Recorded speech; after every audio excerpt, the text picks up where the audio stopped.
इसमें हम आपको जो बता रहे थे एक वर्ण के विषय में, वर्ण विचार का ये हमारा चैप्टर है। इसमें आपको हमने ये बताया कि भाषा की सबसे छोटी इकाई कौन सी होती है। भाषा की सबसे छोटी इकाई हमारी जो है वह यहाँ पर एक वर्ण कहते हैं। सबसे छोटी इकाई को क्या कहते हैं? वर्ण कहते हैं। जो हमने आपको कल बताया था इसके विषय में है कि वर्ण कहा जाता है और किसी भाषा के वर्णों के व्यवस्थित समूह को क्या कहते हैं? वर्णमाला कहते हैं। और हिंदी वर्णमाला को दो भागों में विभाजित किया जा सकता है, दो भागों में विभाजित किया जा सकता है। और एक है स्वर और दूसरा है व्यंजन। एक स्वर और दूसरा व्यंजन। इस प्रकार से हम यहाँ पर वर्णमाला को दो भागों में विभक्त कर सकते हैं, बांट सकते हैं। तो इसमें स्वर जो वर्ण बिना किसी की सहायता के स्वतः उच्चारित होते हैं वे स्वर कहलाते हैं, उन्हें हम स्वर कहते हैं। और इनकी संख्या यहाँ पर 11 बताई गई है। ए, आ, ई, उ, ऋ, ए, ऐ, ओ, औ। ये हुआ हमारे केवल स्वर। अब हम देखते हैं कि स्वर जो है वह भी स्वर के भी भेद होते हैं। इसमें स्वर के 3 भेद माने जाते हैं: ह्रस्व, ह्रस्व, दीर्घ, ह्रस्व स्वर, दीर्घ स्वर और प्लुत स्वर। ये 3 प्रकार के हो गए। अब सबसे पहले हम देखते हैं यहाँ पर ह्रस्व स्वर। जिन स्वरों के उच्चारण में एक मात्रा का समय लगता है उन्हें ह्रस्व स्वर कहते हैं। इनकी संख्या 4 होती है: ए, ई, उ, ऋ। दीर्घ स्वर दूसरा होता है दीर्घ स्वर। जिन स्वरों के उच्चारण में 2 मात्रा का समय लगता है उन्हें दीर्घ स्वर कहते हैं। इनकी संख्या 7 होती है: आ, ई, उ, ए, ऐ, ओ, औ। ये हमारा हुआ दीर्घ स्वर। अब तीसरा होता है हमारा प्लुत स्वर। इसमें जिन स्वरों के उच्चारण में 3 मात्रा का समय लगता है उन्हें प्लुत स्वर कहते हैं। इसका चिन्ह हमने आपको बताया था। इसका चिन्ह जो है वो कैसे बनता है? ऐसे बनता है। तो इसका इस प्रकार का चिन्ह होता है। तो यहाँ पर हमने पढ़ा कि वर्ण किसे कहते हैं, वर्णमाला किसे कहते हैं और वर्णमाला के कितने भेद होते हैं, स्वर किसे कहा जाता है और इसमें स्वर के कितने भेद होते हैं, ह्रस्व स्वर किसे कहते हैं, दीर्घ किसे कहते हैं और प्लुत किसे कहते हैं। तो अब हमारे सामने वर्णमाला के 2 भाग हमने बताए थे, जिनमें स्वर के विषय में हम जान चुके हैं। अब हमें देखना है व्यंजन के विषय में। अब देखते हैं कि व्यंजन कहते किसे हैं, व्यंजन किसे कहते हैं। अब इस विषय में हम देखते हैं जो इसमें जो वर्ण स्वरों की सहायता से बोले जाते हैं।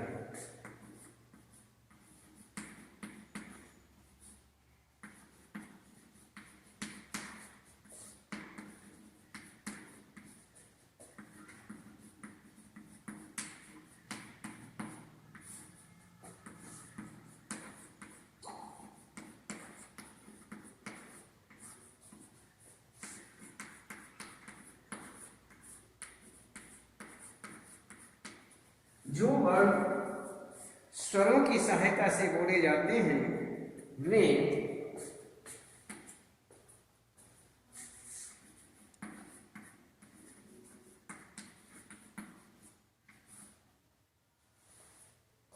वे व्यंजन कहलाते हैं।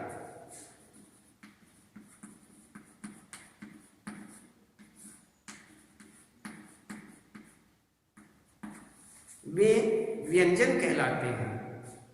तो इसमें सभी व्यंजन स्वर के बिना होते हैं, परंतु उनका उच्चारण स्वर की सहायता के बिना नहीं हो सकता। इसलिए हम बोलने की सुविधा के लिए वर्णों को ए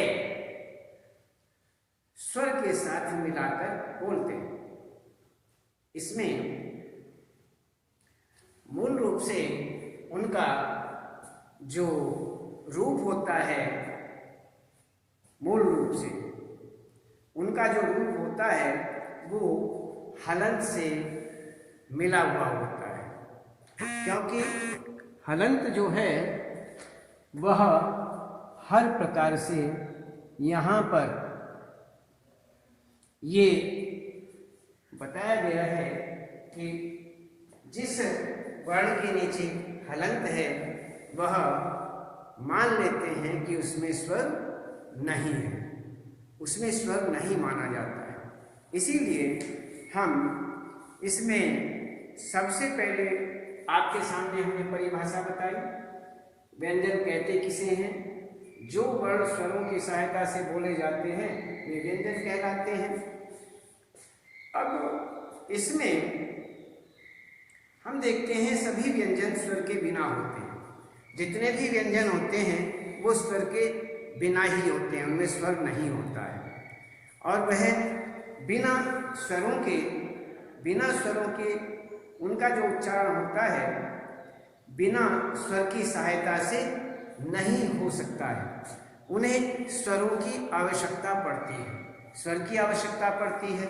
तो इस प्रकार से बोलने की सुविधा के लिए वर्णों को ए स्वर के साथ मिलाकर बोला जाता है, बोलते हैं। तो मूल रूप में उनका रूप किस प्रकार होता है?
उनका उच्चारण यहाँ देखा सभी व्यंजन स्वर के बिना होते हैं, परंतु उनका उच्चारण स्वर की सहायता के बिना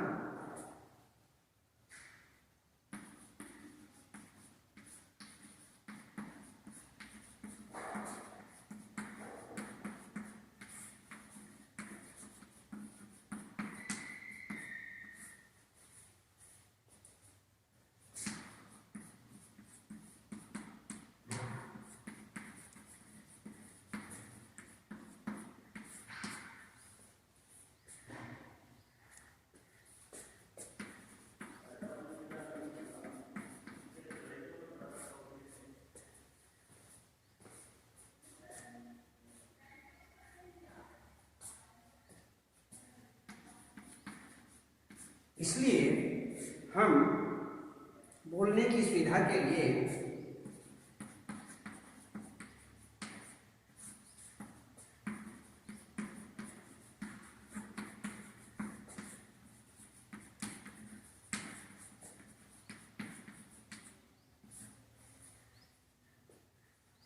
वर्णों को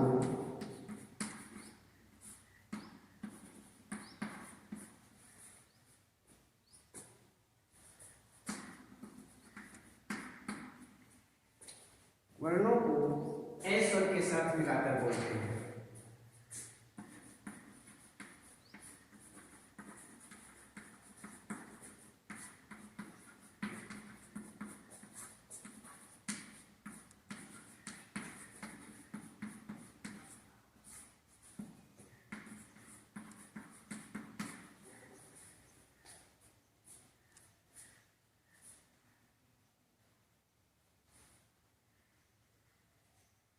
तो इसमें सभी व्यंजन स्वर के बिना होते हैं, परंतु उनका उच्चारण स्वर की सहायता के बिना नहीं हो सकता। इसलिए हम बोलने की सुविधा के लिए वर्णों को ए स्वर के साथ मिलाकर बोलते हैं। तो यहाँ पर हम देखते हैं कि ये आपका हुआ यहाँ पर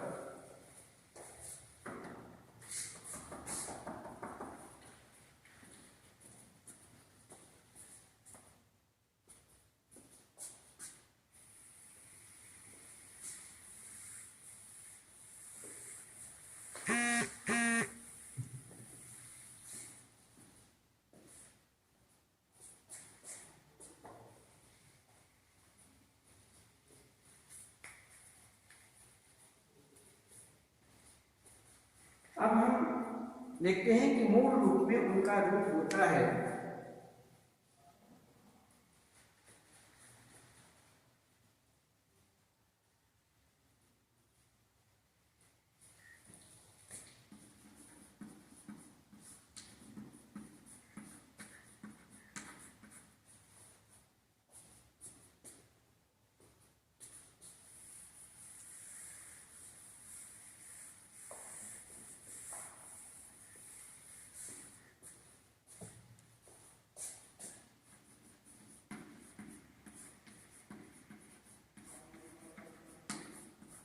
मूल रूप से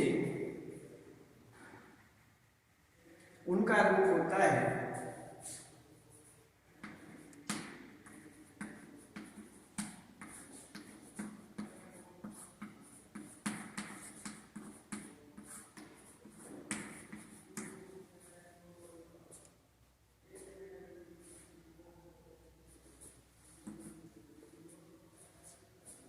खे खे गे घे ngह।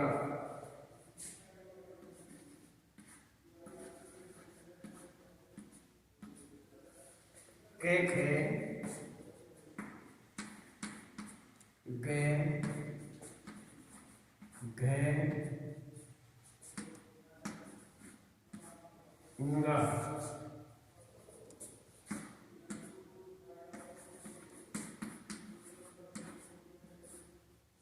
आदि। इनमें तिरछी रेखा हल चिन्ह होती है।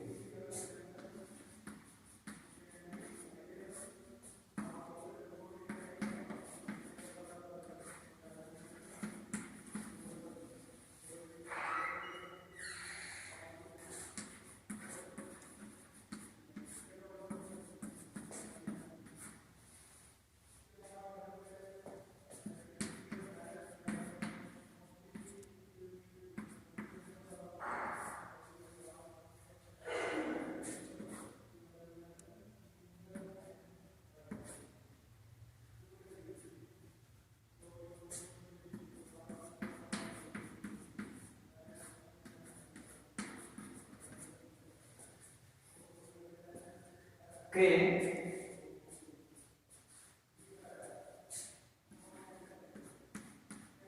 के ए के ए के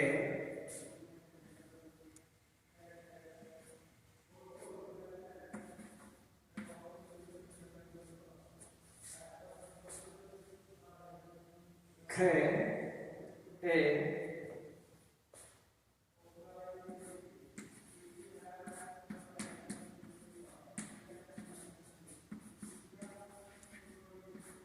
खे गे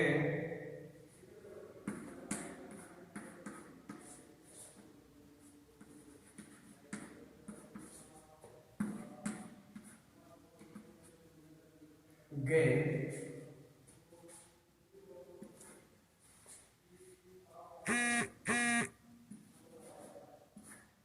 घे ए घे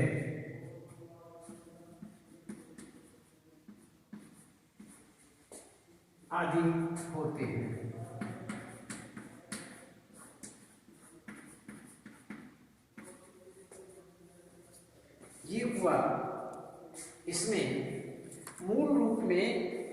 रूप होता है कैसा, के, क, के, खे, गे, घे, ग आदि।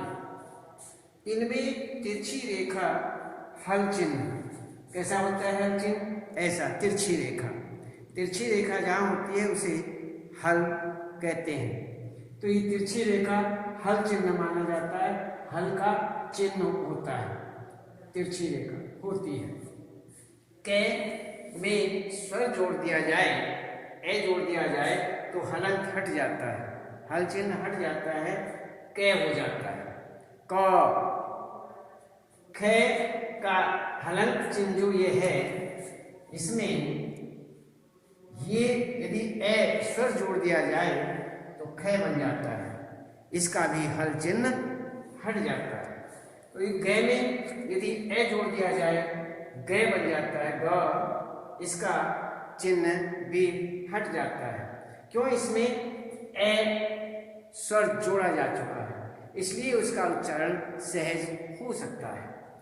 तो इसमें घे में भी यहाँ पर हलंत और उसके बाद स्वर जोड़ते हैं तो इसका भी हलंत हट करके घ बन जाता है, आदि होते हैं। इस प्रकार ये माने जाते हैं।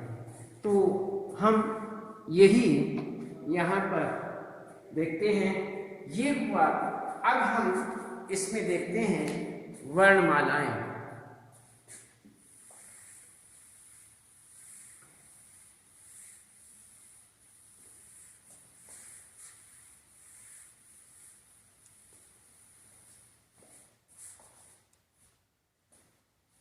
वर्णमाला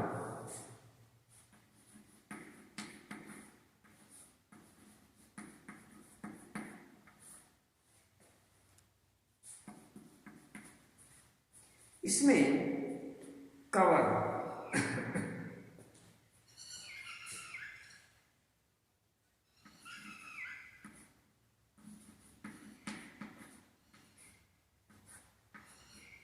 केवल, चवल,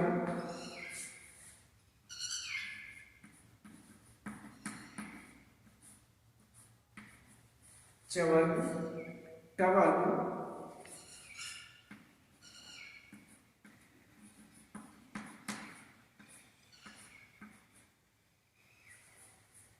टवल, तेवल और पवल।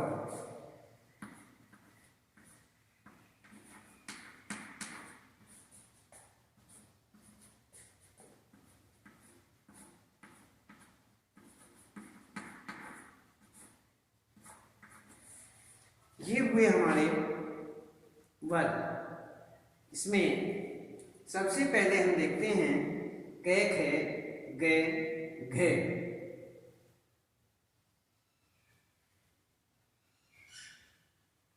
क, ख, ग, घ।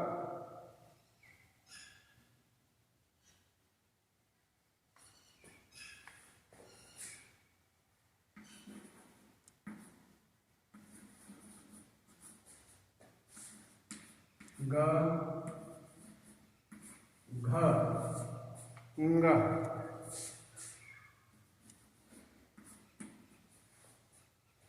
च, छ,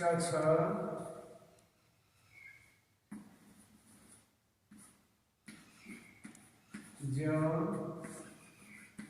झ, य। उसके बाद टवर्ग, टवर्ग में टे, ठे, डेढ़ है, णे।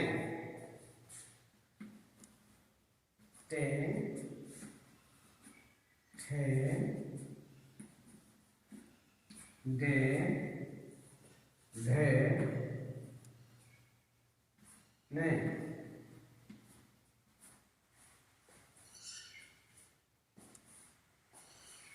तवर्ग ते, थे, दे, धे, ने। ते, थे, दे, ढे, ने।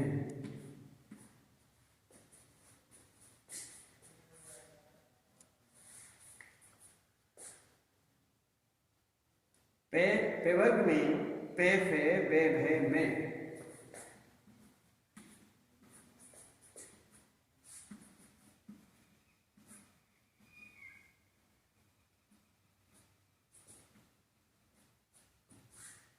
पे फे बे भे में।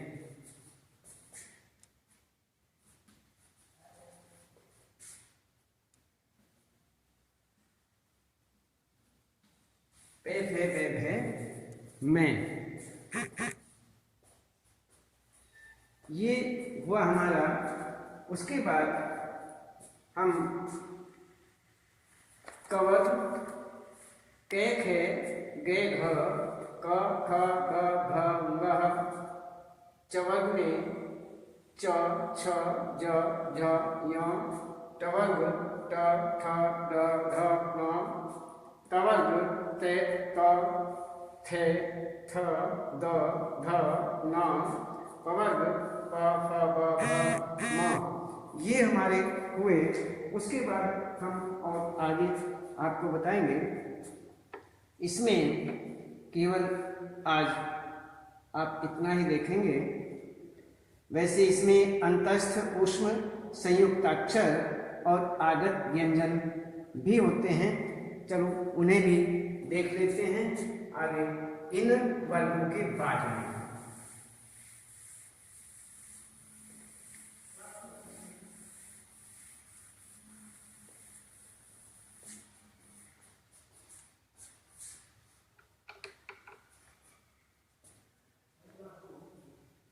इसमें पवर्ग के बाद में अंतस्थ।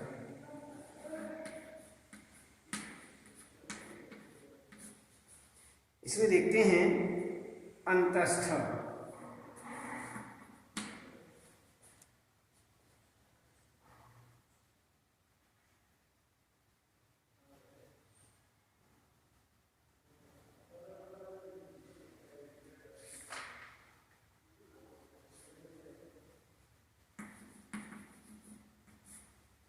अंतस्थ व्यंजन, अंतस्थ और अंतस्थ के बाद ऊष्म,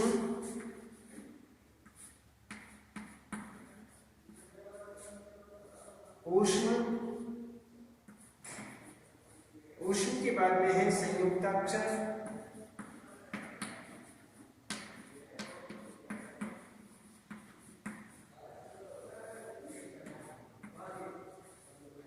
संयुक्ताक्षर आगत व्यंजन।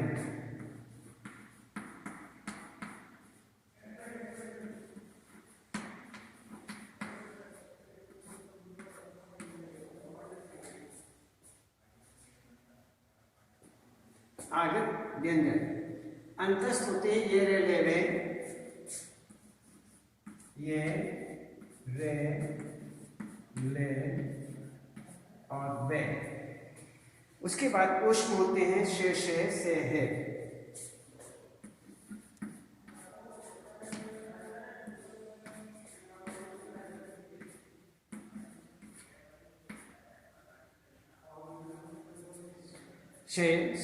से है। और संयुक्ताक्षर होते हैं अक्षय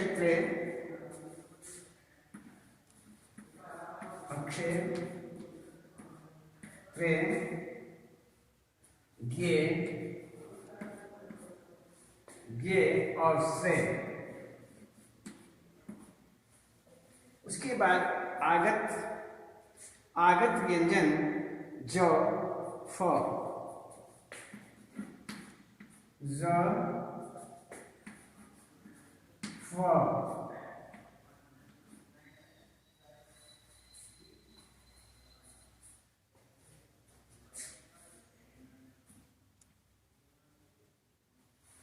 ये आगत व्यंजन हुए।